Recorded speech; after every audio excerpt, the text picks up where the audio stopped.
देश की आजादी को 75 साल पूरे हो गए हैं। 15 अगस्त 1947 का दिन, जब अंग्रेजों की 300 साल की गुलामी की जंजीरों को तोड़कर भारत ने आजादी की ओर पहला कदम रखा। इस आजादी की कीमत भी कई क्रांतिकारियों को, कई मासूमों को अपनी जान देकर चुकानी पड़ी। लेकिन इस आजादी के साथ ही मुस्लिम लीग ने, जिसका नेतृत्व मोहम्मद अली जिन्ना कर रहे थे, अलग मुल्क की मांग कर डाली, क्योंकि उनके हिसाब से भारत में मुसलमानों का हक उन्हें नहीं मिलेगा। और इसी के साथ पाकिस्तान का जन्म हुआ। लेकिन सवाल ये है कि बंटवारा कैसे और किस आधार पर होगा। देश के जो लोग अभी आजादी का जश्न ही मना रहे थे, अब अपने मुल्क पहुंचने की जद्दोजहद में लगे। अंग्रेजों ने देश को विभाजन की आग में झोंक दिया और जिन्ना की जिद और नेहरू की राजनीतिक मंशा के चलते देश को 2 टुकड़ों में बांट दिया गया। अंग्रेजों ने इस विभाजन को अंजाम देने के लिए आनन फानन में ब्रिटेन में लॉर्ड माउंटबेटन को भारत का वायसराय नियुक्त किया। माउंटबेटन के उस समय 2 मुख्य कार्य थे: जिन्ना और नेहरू के बीच राजनीतिक मंशाओं को समझते हुए देश का बंटवारा करना, अंग्रेजों को जितनी जल्दी हो सके भारत से रवाना करना। किसने बंटवारे की गलत लकीरें खींची और दस्तावेज बनाए? लॉर्ड माउंटबेटन ने बंटवारे की लकीरों को गढ़ने के लिए सीरीज रेडक्लिफ नाम के अफसर को भारत बुलाया।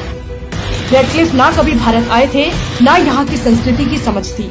बस भारत को बांटने का जिम्मा एक ऐसे आदमी को सौंपा गया जो कभी पेरिस से बाहर तक नहीं गया था। रेडक्लिफ पेशे से एक वकील थे, जिन्हें भारत पाकिस्तान के बीच लकीरें खींचने के लिए 36 दिनों का समय दिया गया था।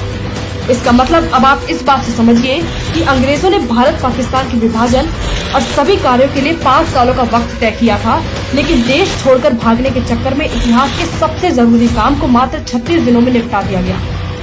रेडक्लिफ ने उस समय के भारत के मानचित्र के बीचों बीच एक लकीर खींच दी।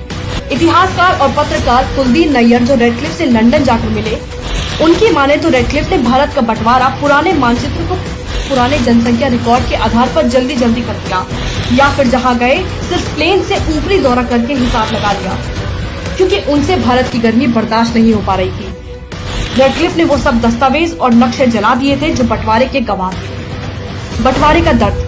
रेडक्लिफ बंटवारे का नक्शा बनाकर वापस लौट गए। 14 अगस्त 1947 को पाकिस्तान मुल्क के रूप में स्थापित होता है और 15 अगस्त 1947 को भारत आजादी का जश्न मनाता है। लेकिन इस आजादी की खुशी दोनों देशों के करोड़ों लोगों के लिए कई जख्म भी लेकर आई। लाखों हिंदू और मुसलमान जो बंटवारे के बाद भारत और पाकिस्तान में फंस गए थे, वो बैलगाड़ी, नंगे पांव या ट्रेन, जो साधन मिला उससे अपने देश के लिए रवाना हुए। इसी बीच हिंदू मुस्लिम दंगों की आग भड़क उठी। हजारों जिंदगियां इस नफरत की आग में झुलस कर रह गयी। महिलाओं की इज्जत लूटी गयी, बच्चों तक को नहीं छोड़ा। एक समय ऐसा आया जब दोनों देशों से ट्रेन चलती थी तो सिर्फ लाशें ही अपने देश पहुंच पाती थी। इस बंटवारे ने अपनों को अपनों से जुदा कर दिया और ये सब कुछ चुनिंदा राजनीतिकारों की जल्दबाजी और गलत राजनीतिक मंशा का नतीजा था। देश आजाद हो गया। 75 सालों का जश्न भी सब लोग अपने अपने हिसाब से मनाने लगे।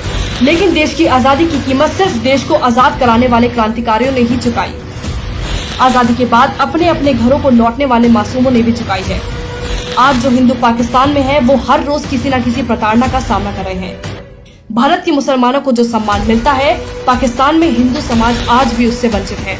वहाँ के मंदिरों को तोड़ा जाता है, हिंदुओं पर अत्याचार होते हैं और ये सब सिर्फ चंद मंद बुद्धियों की देन की वजह से हुआ।